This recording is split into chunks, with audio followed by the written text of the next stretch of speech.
नमस्कार प्यारे दोस्तों, क्या आपका भी इंटरेस्ट बायोलॉजी में है? तो बायोलॉजी में सबसे पहले आपको सेल सीखनी पड़ेगी, सेल का स्ट्रक्चर और सेल के ऑर्गन्स और उनके कार्य।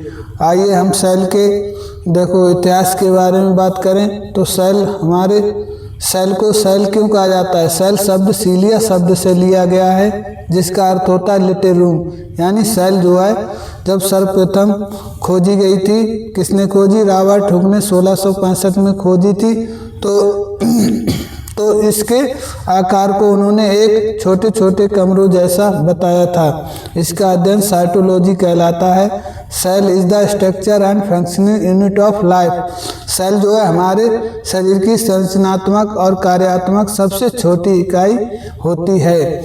जीवित कोशिका की खोज लेवेनहॉक ने 1674 में की थी, जबकि मृत कोशिका की सर्वप्रथम खोज रॉबर्ट हुक ने 1665 में की थी। देखिए दोस्तों, आगे देखिए, सेल को अगर हम देखें तो सेल हमारे दो प्रकार की सेल पाई जाती हैं। सेल जो है यूकैरियोटिक होती है जिन्हें 80S कहा जाता है, और प्रोकैरियोटिक होती है जिन्हें 70S कहा जाता है। प्रोकैरियोटिक सेल जो है पेड़ पौधों में पाई जाती है। यूकैरियोटिक सेल जो है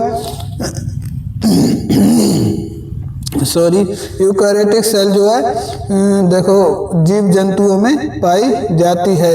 ये हमें ध्यान रखना है। इसके बाद नंबर 2 पॉइंट कि सेल के बात करें तो सबसे बड़ी और सबसे छोटी सेल कौन सी होती है?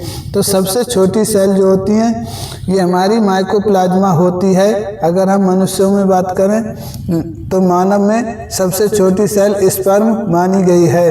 अगर हम सबसे बड़ी सेल की बात करें तो सबसे बड़ी सेल ओवम होती है, और मनुष्य में जो स्त्रियों में पाई जाती है। और शुतुरमुर्ग का अंडा जो होता है सबसे बड़ा सेल माना गया है। अगर हम बात करें सबसे लंबी सेल कौन सी होती है, तो हमारी न्यूरॉन्स होती है जो मस्तिष्क में पाई जाती हैं, जो 90 सेंटीमीटर से लगभग 1 मीटर तक लंबी होती है। आगे हम बात करते हैं कि दोस्तों देखिए, अगर हम बात करें इसको कैसे बनाना है, इसका स्ट्रक्चर कैसा होता है, तो देखिए दोस्तों, आगे देखिए, समझिए।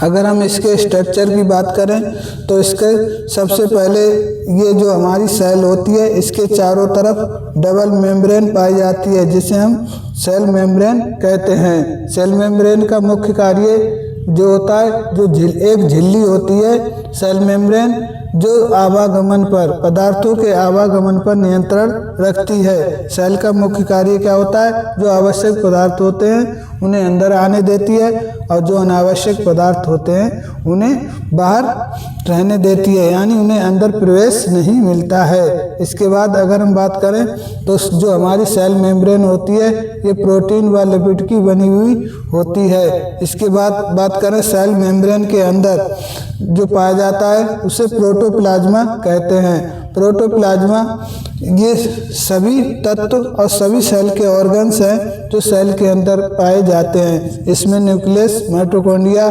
बाकी सभी ऑर्गन्स आते हैं। इसके बाद हम बात करते हैं साइटोप्लाज्मा। केंद्रक के बाहर और सेल मेम्ब्रेन के अंदर, देखिए, केंद्रक के बाहर और सेल मेम्ब्रेन के अंदर जितने भी ऑर्गन्स हैं वो सभी साइटोप्लाज्मा के अंतर्गत आते हैं। साइटोप्लाज्मा क्या है? साइटोप्लाज्मा एक रंगहीन गाढ़ा जेलीनुमा पदार्थ होता है। इसका मुख्य कार्य सेल के सभी ऑर्गन्स को अलग अलग रखना होता है, जिससे कि ये डैमेज ना हो जाएं।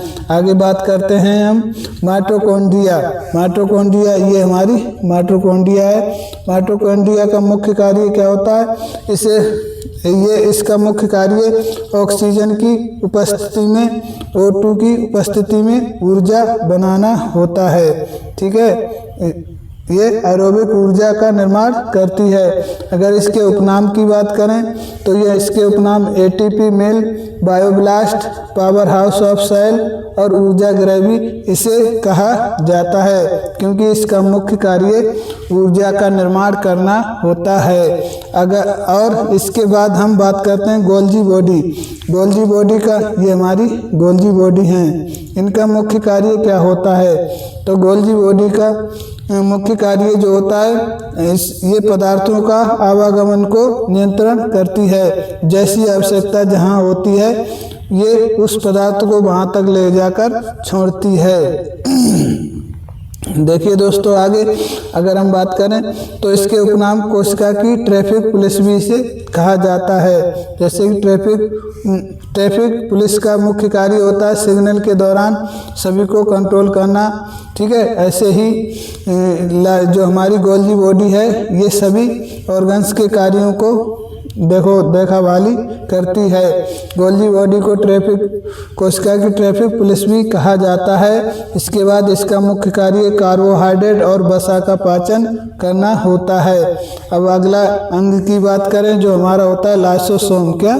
लाइसोसोम। ये लाइसोसोम है हमारा। इसका मुख्य कार्य होता है इसका मुख्य कार्य होता है सेल के अंदर जो ऑर्गन्स नष्ट हो जाते हैं या जो मृत हो जाते हैं, यानी जो डेड सेल होती हैं उनका भक्षण करना, यानी इसको आत्महत्या की थैली भी कहा जाता है। आत्महत्या की थैली से इसलिए कहा जाता है जब कई सारी डेड सेल्स इसको चारों तरफ से घेर लेती है और इसे कार्य करने में अवरोध उत्पन्न होता है, तो ये लाइसोसोम खुद को ब्लास्ट कर लेता है और सारी मृत सेलों को नष्ट कर देता है। इसके बाद बात करें इसे डाइजेस्टिव बैग भी कहा जाता है, क्योंकि ये मृत सेलों का डाइजेशन करता है। इसके बाद इसे क्रू ऑफ क्लीन भी कहा जाता है, क्योंकि ये सेल के अंदर गंदगी फैलने से रोकता है। ठीक है, आगे बात करते हैं राइबोसोम। राइबोसोम क्या है? राइबोसोम का मुख्य कार्य क्या है? राइबोसोम का मुख्य कार्य प्रोटीन का संश्लेषण करना होता है। इसकी खोज एम पैलेडे ने की थी।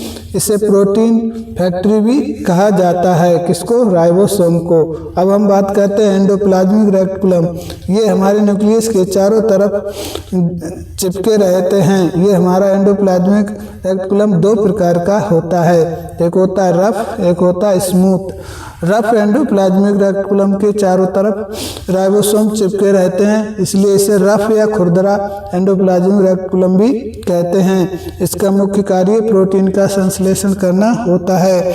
अगर हम बात करें स्मूथ एंडोप्लाज्मिक रेटिकुलम की, तो स्मूथ एंडोप्लाज्मिक रेटिकुलम चिकना होता है और ये वसा का संश्लेषण करता है। इसके बाद अगला ऑर्गन्स, सेल का अगला ऑर्गन्स वैक्यूल्स की बात करें तो ये हमारे जल का नियंत्रण करने में महत्वपूर्ण भूमिका निभाता है। इसके बाद सेल का अगला ऑर्गन्स जो हमारा है सेंट्रोसोम। सेंट्रोसोम जो है वो कोशिका के विभाजन में मुख्य कार्य निभाता है। सेंट्रोसोम का मुख्य कार्य क्या है? सेल की कोशिकाओं का विभाजन करना। ये सेल को मदर सेल से डॉटर सेल और मदर सेल में बदलकर इनका कोशिका का विभाजन करता है। ठीक है दोस्तों, आगे देखिए न्यूक्लियस हमने बता दिया। न्यूक्लियस हमारा कंट्रोलर ऑफ सेल कहा जाता है। ये सेल के सभी कार्यों को नियंत्रण करता है। न्यूक्लियस का मुख्य कार्य सेल के सभी ऑर्गन्स के कार्यों को नियंत्रण करना होता है। इसे कोशिका का मस्तिष्क भी कहा जाता है। इसके अंतर्गत क्रोमोसोम, ये धागेनुमा जालीनुमा आकृति पाई जाती है, जिसे हम क्रोमोसोम कहते हैं, जो हमारे गुणसूत्र का निर्धारण करता है। और गुणसूत्र का निर्धारण के साथ साथ ये जेनेटिक जानकारी भी रखता है, यानी जीन्स का ट्रांसपोर्शन करने में मदद करता है। अगली बात करते हैं हम सेंट्रोसोम। तो सेंट्रोसोम जो है इनके अंदर डीएनए व प्रोटीन पाया जाता है जो जीन्स का निर्माण करते हैं, जीन्स को ट्रांसफॉर्मेशन करने में मदद करते हैं। इसके बाद सेंट्रोसोम जो है, इनके अंदर सेंट्रोसोम को गुणसूत्र कहा जाता है और गुणसूत्र जो है हमारे न्यूक्लियस के अंदर बनते हैं।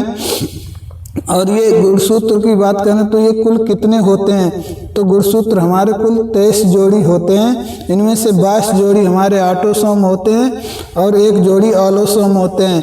1 जोड़ी जो ऑलोसोम होते हैं वो क्या करते हैं, वो लिंग का निर्धारण करते हैं। बाकी स्ट्रक्चर बॉडी को 22 जोड़ी निर्माण करते हैं। देखिए, अगर हम इनकी खोज की बात करें तो जीवित कोशिका की खोज एंटोनी लेवेनहॉक ने 1674, अमृत कोशिका की खोज किसने की थी, रॉबर्ट हुक ने सर्वप्रथम 1665 में की थी, जो एक पेड़ की छाल में पाई थी इन्होंने। राइबोसोम की बात करें, राइबोसोम की खोज पैलेडे ने की थी। और माइटोकॉन्ड्रिया की बात करें तो माइटोकॉन्ड्रिया की खोज आल्टमैन ने की थी और इसका नामकरण कार्ल बेंडा ने किया था। इतना ही थ्योरी और ये चित्र इतना ही काफ़ी है हर एग्जाम के लिए। उम्मीद करते हैं आपको ये सब समझ में आया होगा और ये चित्र जो है आप बार बार बनाएंगे तो फिर आप आराम से सेल को समझ पाएंगे और हर एग्जाम में आप अच्छे खासे मार्क्स प्राप्त करेंगे। उम्मीद करते हैं आपको सेल का जो ये वीडियो बिल्कुल सही से समझ में आया होगा। जय हिंद, जय भारत।